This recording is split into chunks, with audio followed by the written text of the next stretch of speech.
Hey YouTube, thanks for coming back. If you were here last time, you saw us do, or you helped, or you witnessed the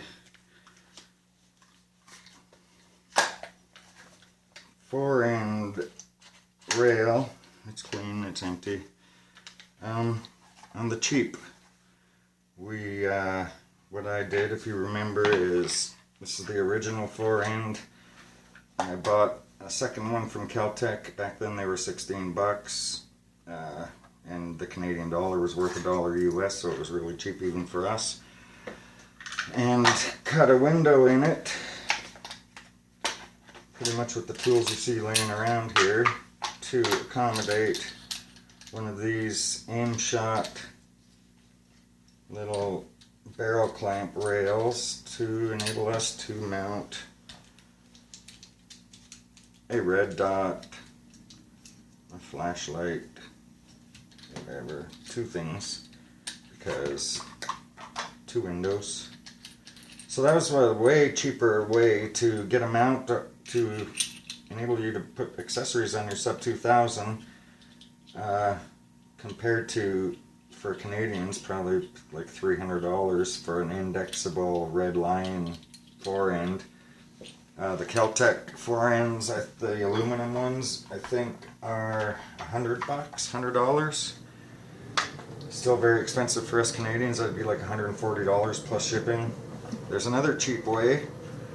It was cheaper then. This is a SUB2000 Gen 1, first generation. Actually second, they had a metal receivered one called the SUB9 originally. So you could say this is the second generation, and this is a FOREND from the latest SUB2000s.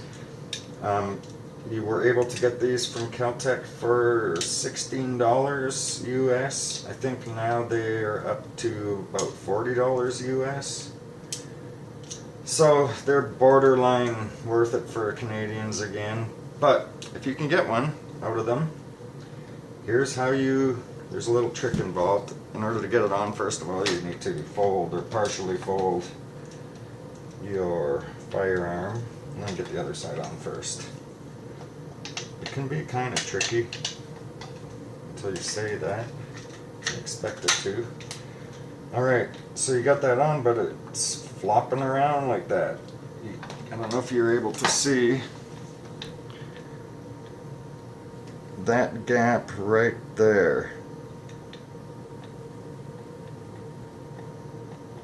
And that flopping around. I don't know if you can see it on this one. No matter how tight you clamp these screws down, you still have all that slop in there. So what do? Excuse me 1 minute. I am going to grab a very accurate and important piece required for this modification, which I cannot find. Oh, here it is. I thought it was somewhere else. It's a piece of a credit card. You can see the strip right there. Use one with a dark other side. This one's gray. Black would probably be the optimal.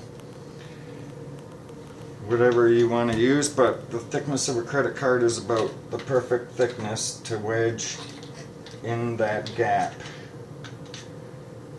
So, with the white side down, or up I suppose, wedge it in there as well as you can. Put the other half of your FOREND on. Remember, it's a bit of a pain in the butt. Well, I thought saying that was going to make it melt, so. Alright, there we go. Now, once we clamp these down, is that the right one? This is the right one, sorry. Now, once you get these clamped, tightened, cinched, all that slop goes away with that little piece of a credit card.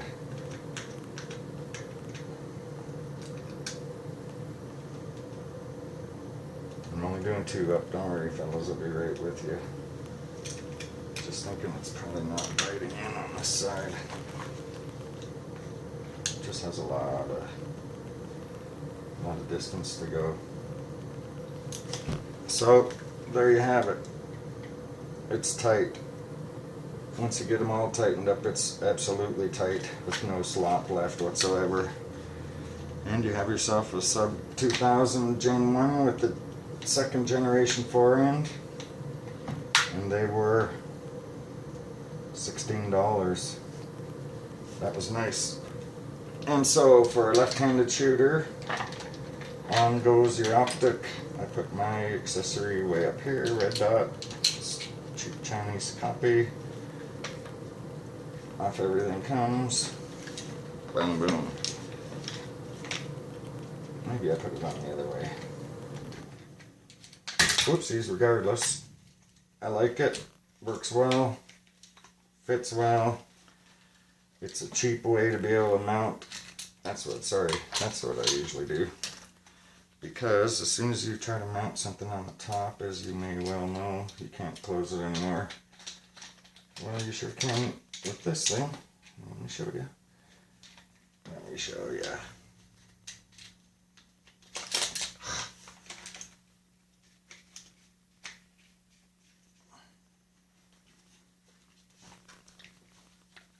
Here comes the moment of truth.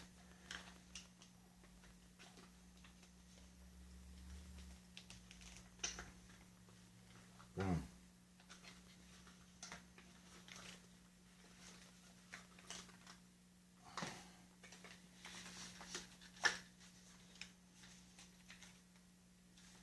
There you go.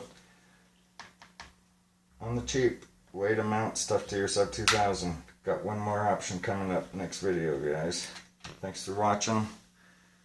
Come back now here.